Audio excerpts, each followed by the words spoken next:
Hi, I'm Renee. Thanks for joining me today in my Kudos Kitchen, where we're going to be making these cheesy Parmesan onion square appetizers. They're delicious. They're light, they're cheesy, they're a little touch of sweet, and a little touch of onion, not overpowering. They're crunchy, and you're going to love them. So,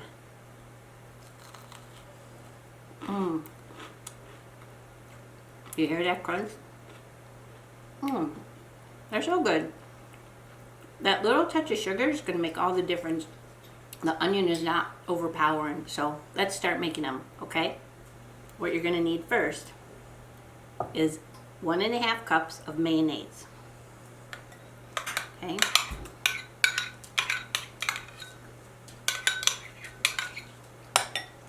From there, 1 1/4 to 1.5 cups of fresh Parmesan cheese.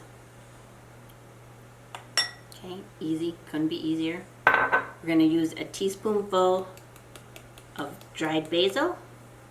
What I like to do with my dried herbs is pinch it and crunch it so it releases its oils and all of its flavors. So do that before you add it. Same thing, a little teaspoonful of dried oregano. Pinch it and crunch it. Drop it in. Okay, you need about 1/2 teaspoon of salt. A pinch, more than a pinch, maybe 1/4 teaspoon of black pepper. Here's the secret ingredient, because I used yellow onion, or I'm going to use yellow onion, to add a little bit of sweetness so it doesn't have the bite to it like a regular onion. If you're afraid of onion flavor, too much onion, this is going to solve it. So maybe a teaspoonful of sugar, and then to give the onion flavor, you're going to need an onion. So you can use a Vidalia, but I like to use the yellow onion, and I'll show you why. It's because of that pinch of sugar. And what we're going to do is we're going to grate it. The reason we grate it is to release more onion flavor. You're going to get some of the onion juice, which will give more onion flavor. And that way nobody gets a big hunk of onion. This recipe dates back. I mean, I've been making it forever. It seems like I was making it probably when we first started, when we first were married, my husband and I. So I've been making it for many years, and it's always a hit. So roughly, I'm going to take some of the big chunks of onion out, roughly 3 tablespoons of grated onion. And I have a tip to help you with your cutting board so it doesn't smell like onion after you do something like this. Okay? That's my dog ringing the bell to go out. So hang on 1 second, Ivy. Okay, so we're going to add the 3 tablespoons of grated onion to the mixture. And from there, we're going to just stir everything together. It really couldn't be any easier than that. And I'll set it aside, and I'll show you my tip for the cutting board.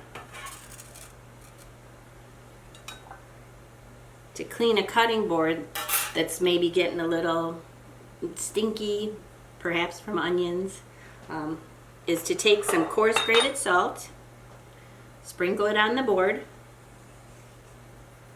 and then to take a lemon that's been cut in half, cut side down, put it on your board, and work it around. And what the lemon's going to do, and the salt, is going to clean the board, and the lemon's going to take away all the odors and just make it nice and clean. From there, you're going to wipe it dry with a paper towel, and basically you're done. You can put your board away till next time. It's going to smell nice and fresh for the next time you use it. So hang on 1 second. I'm going to let my dog out. Okay, the dog has been let out, and the cutting board is clean. And now what we're going to do is we're going to spread this Parmesan onion mixture onto some cocktail bread. I have more dogs. I have my cocktail bread, and what I'm going to do is I use an offset spatula or a knife or whatever you have, and spread it pretty liberally onto the bread. I like to go from end to end and cover all the corners. And basically that's all there is to this. Anybody can do this recipe. It's so easy and so delicious. I don't know anybody that's tried these and hasn't liked them. This recipe, you can make about 2 dozen of the cocktail breads, and if you need more, then of course just double the recipe. 3 cups of mayonnaise, 3 cups of Parmesan cheese. It's basically all there is if you're doubling the recipe. And you might want to do that because these are quite popular. I'm going to pop them in the oven, like I said, 400 degrees for about 20 minutes, and I'll show you what they look like when they're done, okay? Here they are, hot, fresh, right out of the oven. You can tell when they're done because they turn a lovely golden brown, they puff up real nice, and the underside of the cocktail bread gets nice and brown and crispy, which gives them that nice crunch when you bite into them, whether they're hot or warm. So what I'm going to do is I'll leave the recipe link to my website right below here on this video so you can go and get the actual recipe, and I hope you enjoyed it, and please come back and visit me again in my Kudos kitchen. Thanks a lot. Bye.